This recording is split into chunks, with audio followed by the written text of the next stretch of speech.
Olá, tudo bem? Marco Biazon aqui. O vídeo de hoje é para a gente falar sobre como funciona o suporte proativo da Pulso Tecnologia. Existem dois tipos de suporte que a gente faz aqui. O primeiro suporte é o suporte reativo, que é quando o nosso cliente abre um chamado com a gente. Então, nós estamos aqui com a nossa equipe de Service Desk, os chamados vão chegando, o tempo inteiro tem chamado chegando, eu não consigo imprimir, eu não consigo fazer A, não consigo fazer B, meu computador está lento, eu tenho a situação A ou B, enfim. Os clientes, eles abrem chamado com a gente, isso é uma forma reativa. Porém, nós também temos a forma proativa, e o nosso trabalho como MSP, como empresa de gestão de TI, é fazer com que o trabalho proativo seja cada vez maior. Por quê? Porque isso gera menos esforço para o nosso time, gera mais produtividade para você, nosso cliente, porque você tem menos interrupções no seu trabalho, e aumenta também até mesmo a segurança. E dois pilares aqui da Pulso Tecnologia são segurança e produtividade. Isso é algo que nós tentamos entregar para o nosso cliente em todas as nossas atitudes de suporte, mas é algo que nós queremos também para o nosso próprio time internamente aqui. Então, quanto mais produtivos sermos e quanto mais segurança aplicarmos no nosso dia a dia de trabalho, melhor nós vamos ser como empresa de TI. Então, esse vídeo aqui ele foi preparado para te mostrar como é que funciona esse suporte proativo, né? Como é que a gente atua proativamente.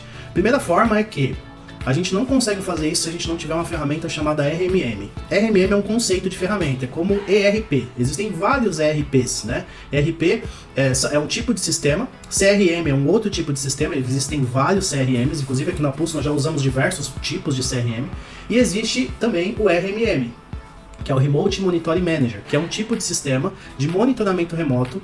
Ele tem a premissa de monitorar os acontecimentos dos ativos dos dispositivos que nós gerenciamos, e a partir desses monitoramentos ou desses dispositivos, a gente consegue criar aqui uma gestão muito mais proativa do nosso dia a dia, né, no nosso dia a dia de trabalho, tá bom? Então, eu vou te mostrar aqui, eu vou compartilhar minha tela e vou ficar aqui no cantinho para você me observar.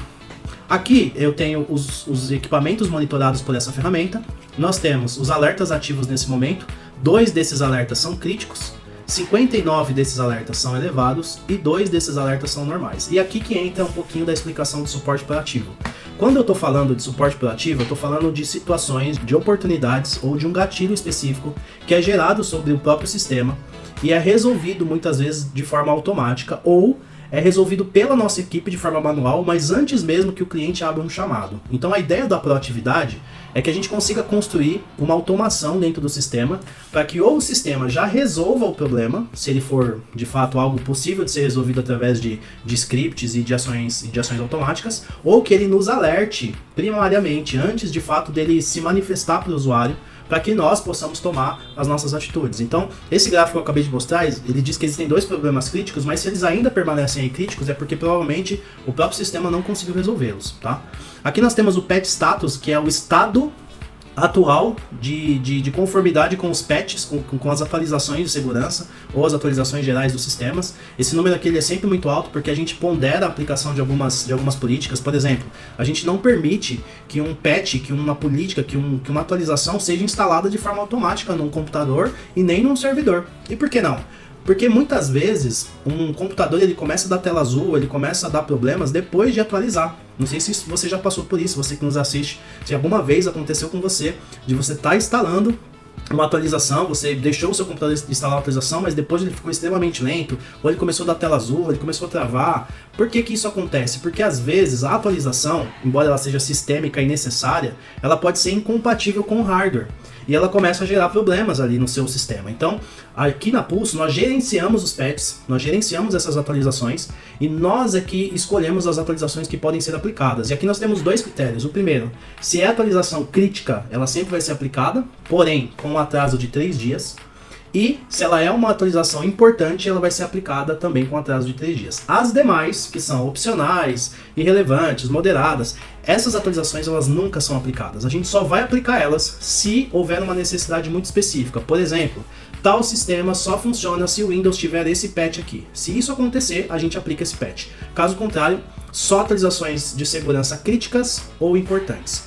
E por que a gente tem um atraso de 3 dias? Nós temos um atraso de 3 dias porque muitas vezes uma atualização ela é lançada pela Microsoft ou por algum fabricante e ela gera um dano.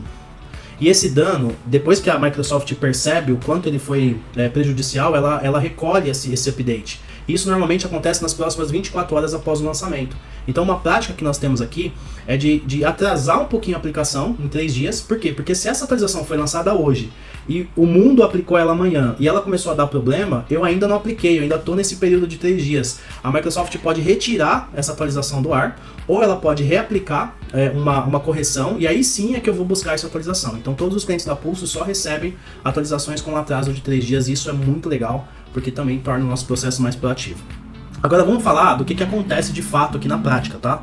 Aqui em Automation eu tenho alguns workflows, eles são construídos para que eu possa fazer limpezas automáticas. Então, ó, esse aqui é uma limpeza automática que acontece toda sexta-feira num cliente meu.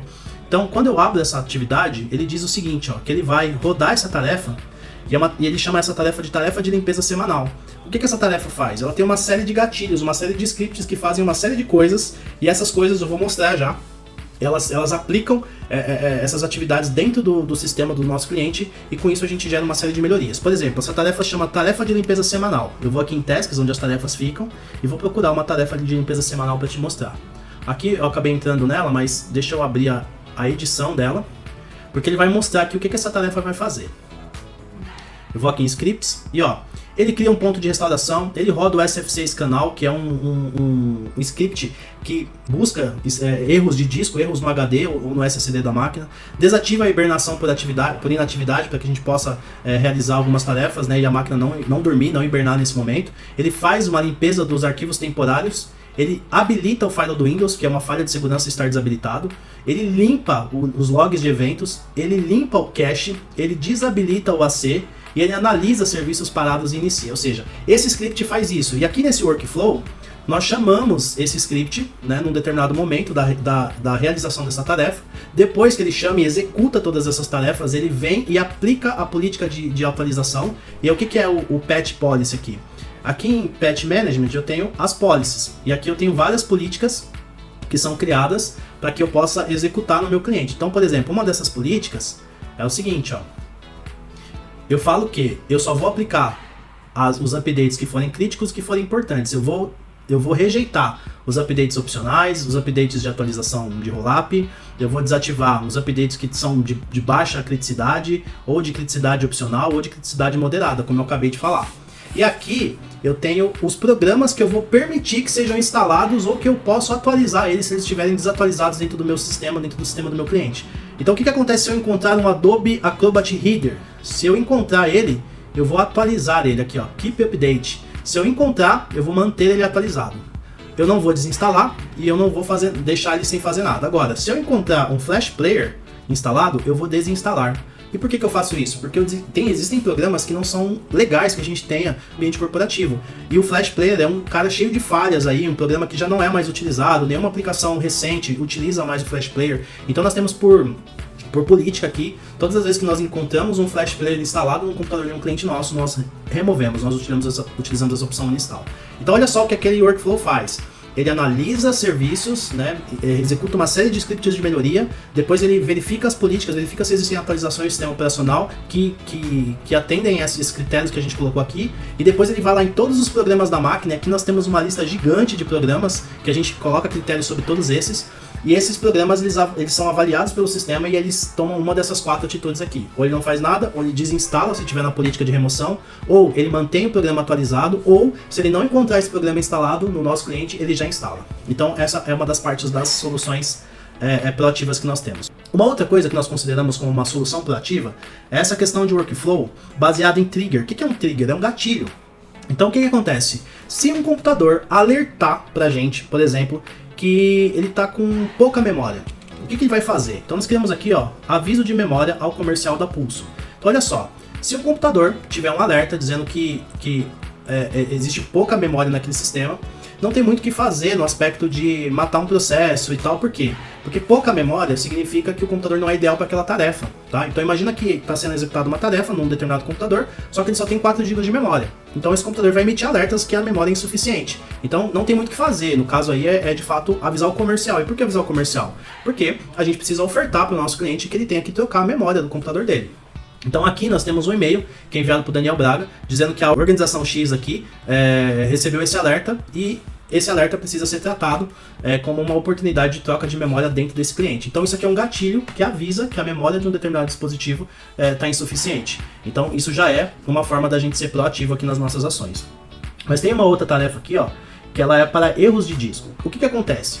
Existem alguns erros, esses erros são dos IDs 98, 55, 50, 140 e 157. Esses IDs são números, são códigos sistêmicos do Windows que tem relação com o HD, com problema no HD. Então todas as vezes que o Windows acha um problema no HD, ele reporta os logs do sistema operacional com um desses códigos de erro. Nós monitoramos esses códigos de erros aqui na Pulso e tomamos uma ação sobre eles. Então se esse código de erro acontecer, nós recebemos um alerta por e-mail para avisar para a Pulso que foi encontrado um erro de disco na máquina X. E aí a gente pega essa máquina e faz as melhorias necessárias. Então, vou voltar aqui para mim. Além disso, tem uma série de outras automações, de outras coisas aqui, que eu não quero mostrar nesse vídeo público, porque inclui o nome de alguns dos nossos clientes, inclui informações internas e tal, mas eu quero, na verdade, te mostrar o quanto é possível e o quanto nós já conseguimos construir um workflow gigante aqui de diversas automações, e essas automações, uma vez aplicadas, elas nos ajudam a ser mais proativo, né, e não tanto reativo. Porque o reativo, ele é o bombeiro. Ele tá lá sentado no sofazinho dele, de repente toca uma sirene, que é um chamado aqui no nosso caso, e a gente sai correndo para atender esse chamado. A gente não quer ser bombeiro, nós queremos entender e ler o que o sistema está dizendo para nós. E uma vez lendo o que o sistema está dizendo, tomar as atitudes de uma forma proativa, para que o problema, se ele é avaliado desde o início, ele não cause tanto transtorno quanto ele causaria quando ele é reportado para o usuário. Porque quando o usuário reporta um problema para nós, é porque ele já parou. É porque já travou, é porque já deu tela azul, é porque ele tentou imprimir e não conseguiu, é porque ele tentou fazer e não conseguiu, é porque ele tem uma obrigação para entregar até as 14 horas e tá tudo parado, ele não consegue fazer. Então quando o chamado ele vem para nós, é porque já não fomos proativos, né? Nós somos reativos. Então a nossa ideia é que a gente consiga ser o máximo proativo possível para evitar paradas e problemas nas operações dos nossos clientes, tá bom? Então eu espero que você tenha gostado desse vídeo e que isso de alguma forma te ajude a entender o quanto é importante que na contratação ou na administração de um contrato com uma empresa de TI, você procure que essa empresa de TI seja um MSP. Por quê? Porque o MSP, a empresa Managed Service Provider, é a empresa que tem como principal ferramenta da sua gestão de contrato, de gestão de TI, o RMM, que é esse sistema que eu acabei de te mostrar. Não exatamente esse, existem vários RMMs no mercado, mas a empresa que tem o RMM é a empresa que está preparada para te oferecer um suporte de TI de qualidade, e uma dessas empresas é a Pulso Tecnologia, a empresa que eu represento aqui. Se você quiser falar com a gente, entre em contato conosco, os contatos estão sempre na descrição do vídeo. Eu espero que isso possa te ajudar de alguma forma, tá bom? Um abraço para você, obrigado por nos assistir até aqui.